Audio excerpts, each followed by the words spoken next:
धन्यवाद अध्यक्ष महोदय, आपने मुझे बेहद महत्वपूर्ण चर्चा पर अपनी बात रखने का अवसर दिया। आज मैं बड़े ही दुख के साथ ये बात कहना चाहती हूँ कि जो महिला विधेयक इस सरकार ने 2023 में पास किया था, आज फिर से उसको लेकर आने की और उसको डीलिमिटेशन और सेंसस के आड़ में छुपाने की जो कोशिश की जा रही है, ये इस देश की महिलाओं के साथ इस सरकार का ये सरकार फिर से एक धोखा करने जा रही है। पहले 2034 में इन्होंने इसके इम्प्लीमेंटेशन को कहा, अब भी इनकी नीयत 2029 में इस बिल के इम्प्लीमेंटेशन की नहीं है। ये चाहते हैं कि ये लोग सिर्फ डीलिमिटेशन और अपने हिसाब से करने जा रहे सेंसस के आधार पे महिलाओं को उनके अधिकार देने से रोके। आज चिंता महिला आरक्षण की नहीं है। महिला आरक्षण बिल तो सर्वसहमति के साथ इसी सदन में 2023 में पास हो चुका है। चिंता इस बात की है कि आरक्षण की आड़ में मन मुताबिक डीलिमिटेशन से कैसे राजनीतिक लाभ उठाया जाए। माननीय अध्यक्ष महोदय, वर्ष 2023 में इसी सरकार ने देश को बताया था कि महिलाओं का आरक्षण केवल नई जनगणना और परिसमन के बाद ही लागू किया जा सकता है। इसे न्याय और सटीकता के लिए आवश्यक बताया गया, लेकिन अब मात्र 3 वर्षों के भीतर वही सरकार कह रही है कि नई जनगणना की कोई आवश्यकता नहीं है। इन 3 वर्षों में ऐसा क्या बदल गया? क्या संविधान बदल गया या सरकार की प्राथमिकताएं बदल गई? ये अचानक आई तत्परता महिलाओं के लिए नहीं है, बल्कि चुनावी लाभ के लिए है।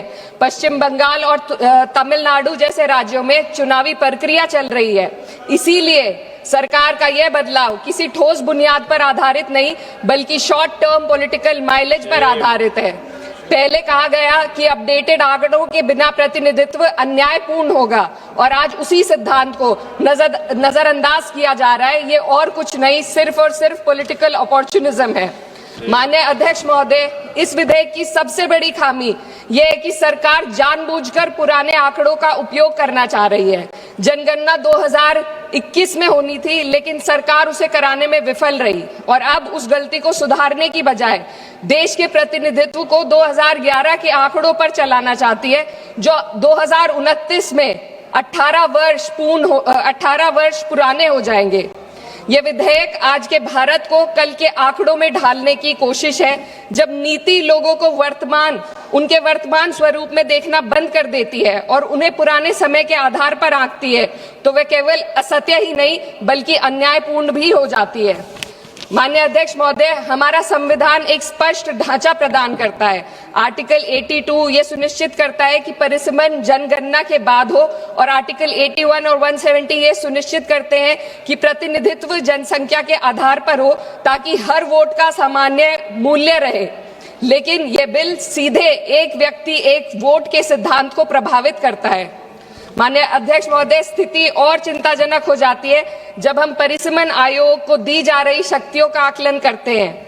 यह आयोग सीटों के आवंटन और निर्वाचन क्षेत्रों की सीमाएं दोनों का निर्णय करेगा, और सबसे महत्वपूर्ण बात यह है कि इस निर्णय को किसी भी न्यायालय में हम चुनौती नहीं दी जा सकती।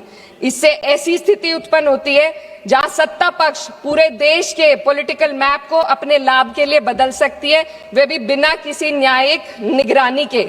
इस शक्ति के दायरे को समझने की जरूरत है। आज सीमाएं तय करेंगी कि कौन किसका प्रतिनिधित्व करेगा, किस समुदाय की आवाज सुनी जाएगी और किसकी नहीं।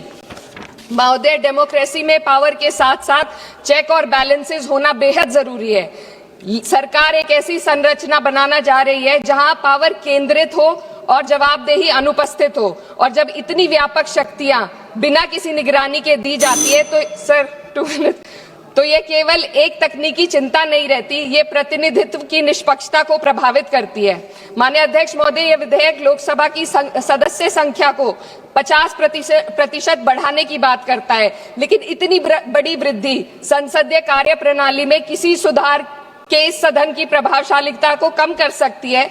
एक सदस्य के बोलने का समय घटेगा, समितियों के संचालन को कठिन हो जाएगा, और छोटे दलों के लिए अपनी बात रखना और चुनौतीपूर्ण होगा। मेरी मांग है कि सरकार संसदीय सत्रों के नंबरों को भी बढ़ाने का पहले गारंटी दे।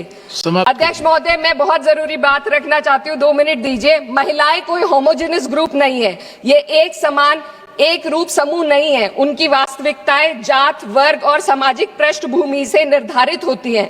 फिर भी यह विधेयक इस वास्तविकता को नजरअंदाज करता है और पीड़ित समुदाय, विशेषकर ओबीसी महिलाओं को पूरी तरह बाहर कर देता है, जो इस देश की बहुत बड़ी आबादी है।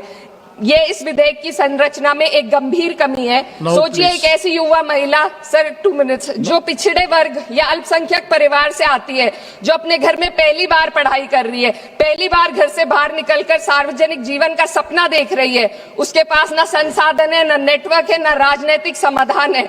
बिना उपकोटे के वह इस व्यवस्था में कैसे पार्टिसिपेट करेगी, जहां पहले से ही असमानताएं मौजूद है। ओबीसी उपकोटे के बिना इस आरक्षण का लाभ पहले से ही सुविधा संपन्न वर्ग तक ही सीमित रहेगा। वंचित समुदाय की महिलाओं को एक बार फिर हाशिए पर धकेल दिया जाएगा। अध्यक्ष महोदय, नेताजी स्वर्गीय मुलायम सिंह यादव जी ने हमेशा स्पष्ट रूप से कहा कि सामाजिक न्याय के बिना, ओबीसी कोटे के बिना महिला आरक्षण का लाभ सिर्फ एक सीमित दायरे तक रह जाएगा। मेरी इसी के साथ साथ कुछ मांगे हैं जो मैं इस सदन में रखना चाहती हूँ। महिला आरक्षण विधेयक की, sir, just too important. No, you have taken sir, 7 minutes. Important. No, sir, 7. Concluding. Already you have taken sir, 7 just minutes. Two important demands. No, not you sir, conclude just करो. two important demands. Conclude करो ना. Delimitation और जनगणना के आंकड़ों को महिला आरक्षण विधेयक के साथ कोई संबंध नहीं है। यदि सरकार महिलाओं के आरक्षण को जनसंख्या के आंकड़ों से जोड़ने पर तुली है, तो आधी आबादी जिसे कहते हैं, महिलाओं को उनकी जनसंख्या हिस्सेदारी के साथ 48 से 39% आरक्षण देने का काम करे। महिला विधेयक को डिलिमिटेशन और सेंसस से डीलिंक करके 29 में लागू किया जाए। ओबीसी महिलाओं को आरक्षण दिया जाए। देश की रिलीजियस माइनॉरिटीज की महिलाओं को भी एक कोटा इसमें दिया जाना चाहिए और गरीब वर्ग की महिलाओं के लिए राज्य द्वारा चुनावी खर्च का प्रबंध किया जाए। Thank you.